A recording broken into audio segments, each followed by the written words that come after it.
Hello, good afternoon. Hapon na. Imbis umaga ako maglinis nito, hapon na. Dito sa aming garden. Ayan, ang puno ng grapes, tsaka doon sa unahan may green raspberry na yon. Grabe, ang dami kong tinitrim. Ayan, oh. Tapos may strawberry dyan, namumulaklak yung strawberry. Hindi na ni... Kasi dito dati, tinanam ko to ng mga strawberry. Inubos ng ibon, hindi na ako nagtanim. Mga bawang tinanim ko ngayon, wala na. Kaya yan, may konting bawang. Hindi yan na-harvest last year. Pag hindi ma-harvest yung bawang last year, ganyan ang mangyayari, oh. Magtubo rin naman siya. Ganyan. Yan yung mga bawang, oh. Tapos ayan, asparagus. Nakita nyo ang asparagus. Matagal na yan tinanim. Liso yan itinanim. Ayan, oh. Tsaka itong mga to, mga peppermint yan. Mint leaves. Peppermint. Yan ang mga bawang natin. Dito sa bakanting to, baka ang itanim ko na lang din dito is kamatis o sili. Pero doon may carrots na yan dyan. Salad. Nakita nyo ang ating garlic. Ang haba na. Mga 1 feet na siya. Lampas 1 feet. Tsaka tinanggal ko talaga yung mga dahon.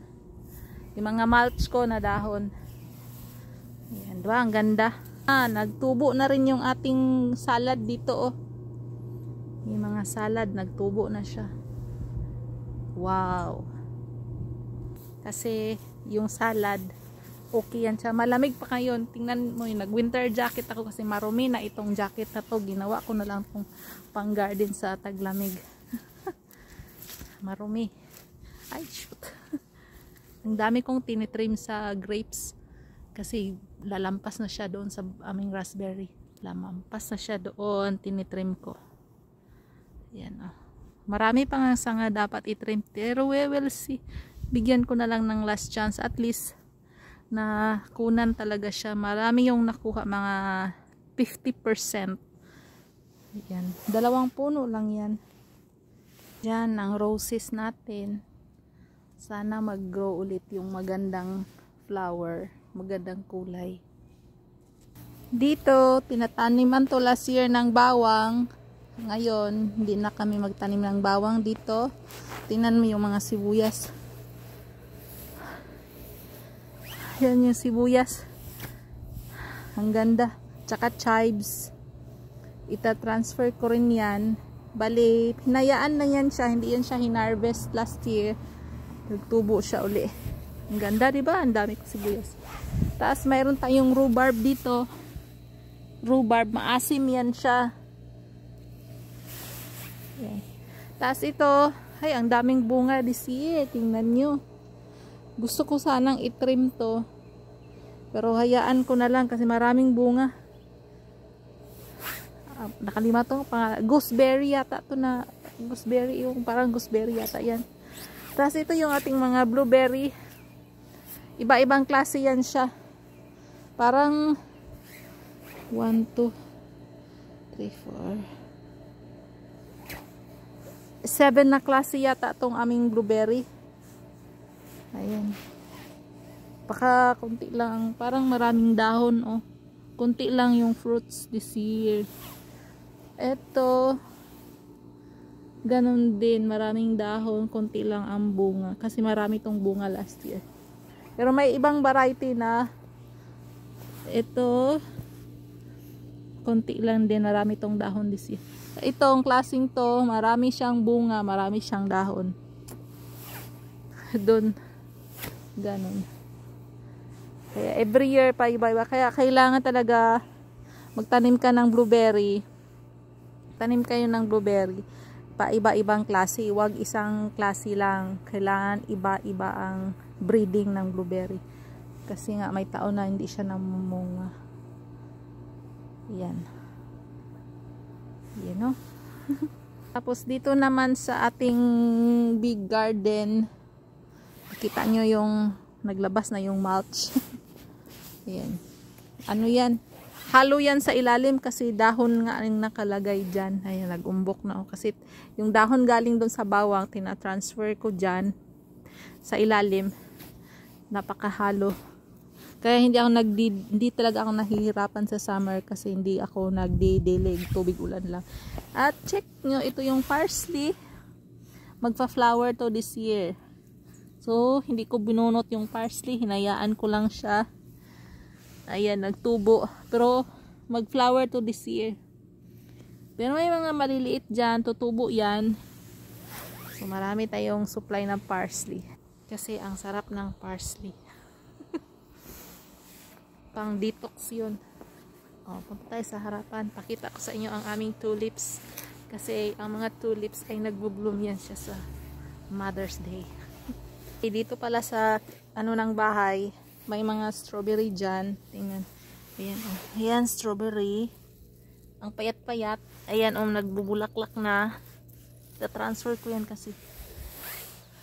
Wala, ang time dito, madamo. Madamo, tingnan nyo. Madamo. Baka na. Ito, nakakain daw ito. Ayan. Hindi ko pa yan na-try. Mayroon tayong strawberry, Last year, mga bawang ang tinanim ko dyan. Ngayon, walang bawang kasi buntis tayo last year. Ayan na ang tulips. Ito, pink ito na tulips. Yan. Ayan. May purple, may yellow. Ayan, Tsaka may apple din tayo. Ito yung ating puno ng apple. Ayan. May na siya, may bloom. Itong mga tulips pala, kaya konti lang yan sila ngayon. Nung unang tanim ko, ang daming tulips. Hina-harvest pala yan siya after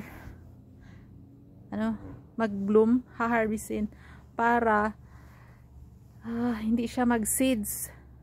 Halimbawa ito, Kaya konti lang ang bulaklak ko ngayon kasi nag-seeds yung tulips. Kasi hindi ko hinarvest, hinayaan ko lang. Tingnan nyo. Ito dito, isa lang ang natubo. Marami itong tanim dito. Kasi nung una, tas ito, gaya nito, yan, tulips yan, yan. Hindi siya nag-flower. Dalawa lang ang nag-flower. Kasi nung unang tanim ko niyan, marami yan siya. Ayan, ito, isa lang na yellow. Yung iba hindi nag-flower like this. Ano kayang nangyari nito? Ba't nasira to? Nasira. Something is wrong there.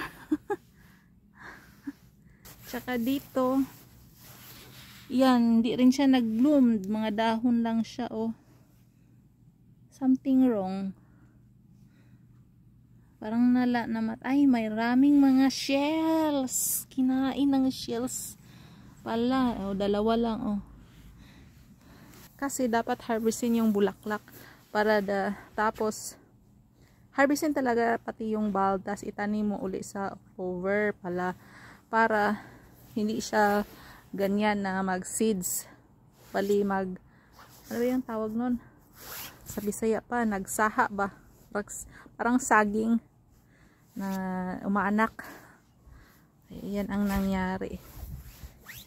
Hindi nag-bloom lahat kasi nag-seeds, nag-divide yung bulb, parang ganon. Kaya konti na lang yung bulaklak ng tulips. Ganon pala yung technique. I-harvest mo yung flower nga para hindi siya mag-separate yung bulb, tapos itanim. Tapos harvestin mo rin yung bulb pagka na yung leaves na lanta na. Tapos itanim mo ulit sa October para same pa rin, mamumulaklak siya, hindi gagayan yan, konti na lang ang bulaklak. Pero hayaan mo na kasi next year, di ba marami siyang nagiging parang baby plant. Next year mag-flower din naman yun. Ngayon lang seed, dahon lang siya.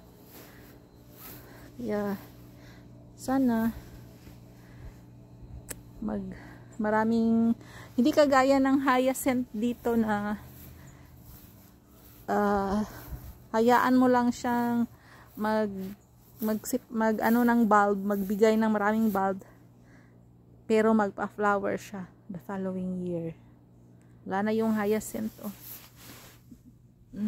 Na ano na, nalanta na yung flower. At harvestin natin yung dalawang asparagus. Yung dalawang asparagus na ready na kainin. Harvestin natin yun. Para hindi siya lalaki. Yung mga tutubo na sa init na time ngayong summer, yun na yung hayaan natin tumubo. Ito, kainin muna natin. Ayan, nalibot ko na kayo sa aming garden. Harvestin na natin. Wow. Ito, harap. Parang mani na hilaw.